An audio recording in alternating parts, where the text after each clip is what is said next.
Hey everyone, my name is Flynn McCracken, and today we are discussing a moral dilemma found in the popular video game and TV show, The Last of Us. For those of you who somehow have not heard of this game yet, The Last of Us is based in a zombie apocalypse world in which there is no cure. If you get bit, you become a zombie. Its popularity comes down to the complex nature of the characters and realistic unfurling of events. The game won Game of the Year and Best PlayStation 3 Game, and the show won an Emmy in the Best Adaptation from the game. The dilemma referenced earlier is quite simple at its core.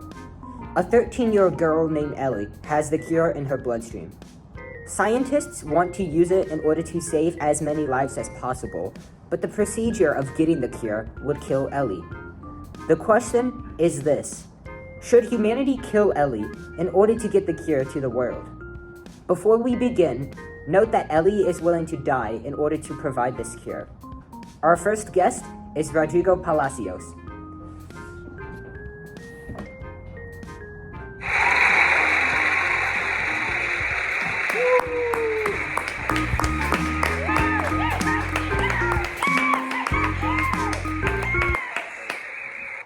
Hey guys, I tend to have more of a Kantian approach to moral dilemmas, meaning that I value the intentions in the action rather than the consequence of the action itself. This is called non-consequential theory. In other words, the result of the action is not what determines if it was moral. The only thing that determines the factor is if the action was good-willed. There are many interpretations of this goodwill, but the one Kant proposes is one that passes two tests known as categorical imperative. Firstly, can the rule be applied to everyone? This is called the formula of universal law, and it tackles whether the reason is one everybody can have. In this case, we would want to live in a world. Would we want to live in a world where killing children is not morally wrong? Secondly, does this action treat people or a person as means? This is the formula of the end itself, and wants everybody to be treated equally. In this case, does the killing of a child infringe on a person's rights and dignity as free-willed human? If the answer to either of these questions is yes, then the action cannot be deemed morally correct. Therefore, we would not have to go through this action. Speaking of which, there is no way murdering a child is good. It takes the life away from an innocent child.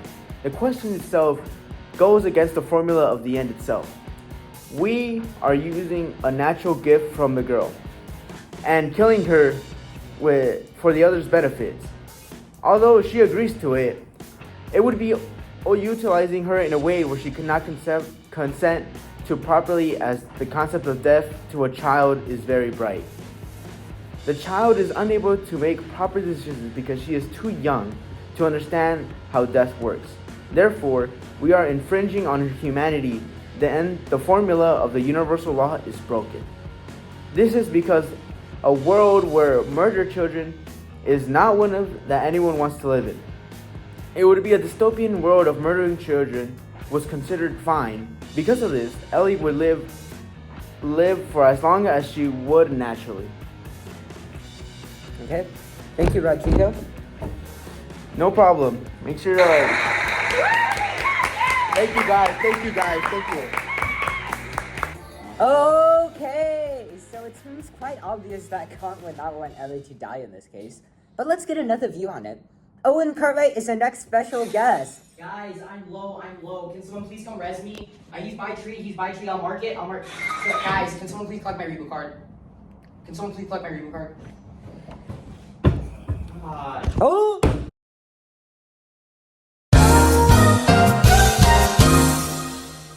So Owen, what are your thoughts about Ellie in this case?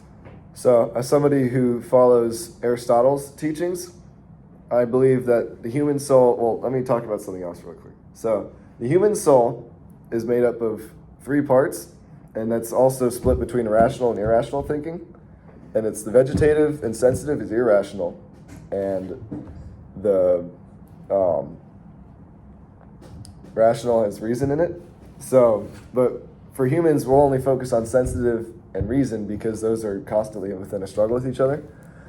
So sensitive is basically the ability for humans to have emotions, and it's kind of like your immediate gut reaction to something. And well, it's also for animals as well. Like, for example, whenever I get home and I see my dogs, they're always excited to see me, and it's just kind of like a purest form of emotion.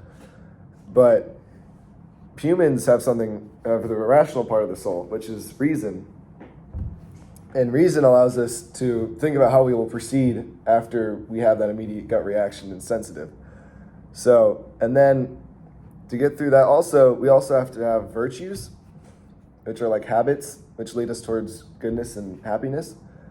And there's 4 types of virtuous like person, which is, we'll only focus on one in this situation, and that will help us like decipher what we'll do in this situation. So after thinking about it for a little bit, I think it is probably best if we do spread the cure for the whole world, because it lead us towards just the best case for humanity. And although it is a very tough decision and I don't want to have to make it, but knowing in that situation, that would lead me to be a continent like virtuous person.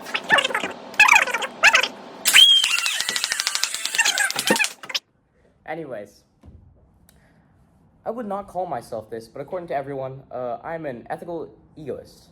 I prefer the term ethical self-preserver, you know. Anyway, I believe that people are designed to do what is best for themselves first and others second. It's natural instinct for us to protect ourselves, which is why we have the tendency to do stuff that only benefits us.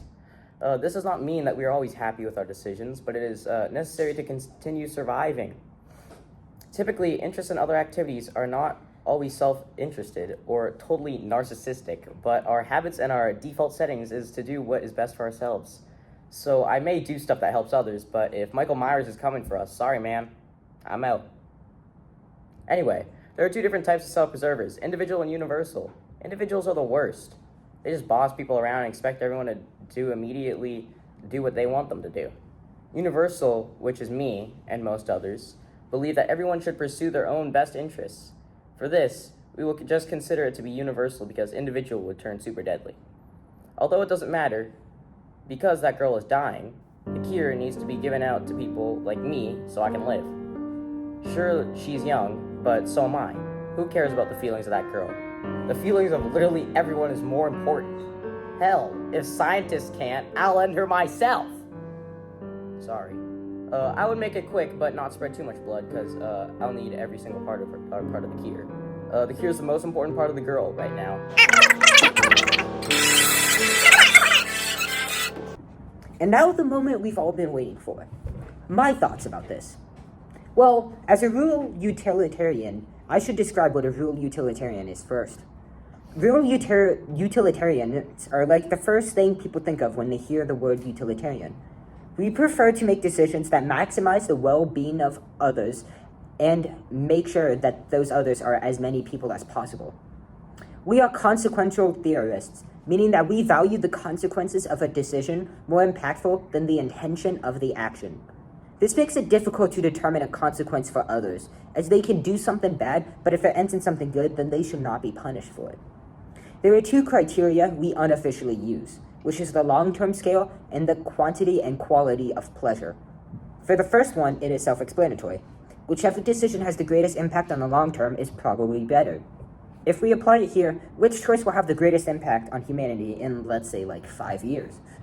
The second one is about the people specifically asking whether a choice gives as many people the greatest amount of pleasure one can give within the confines of the dilemma. In this case, which choice gives as many people the greatest amount of pleasure? After we evaluate the choices through both of these lenses, it is usually clear which decision to make. Which means that, unfortunately, the girl will have to die. Giving the key out to as many people as possible is maximizing well-being, because otherwise, death is not well-being. While it is murder, the result of it is that lots of lives are saved with it, so the benefits are more impactful than the cost.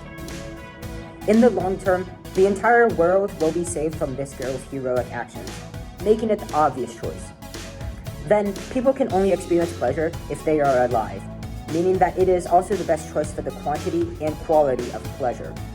While one person does suffer death, the entire world will be saved from a zombie apocalypse and infection. Because of this, the girl's death will be the best choice for mankind. Anyways, that'll conclude today's podcast. Make sure to check out my guests on every platform, and I'll see you next time. Peace.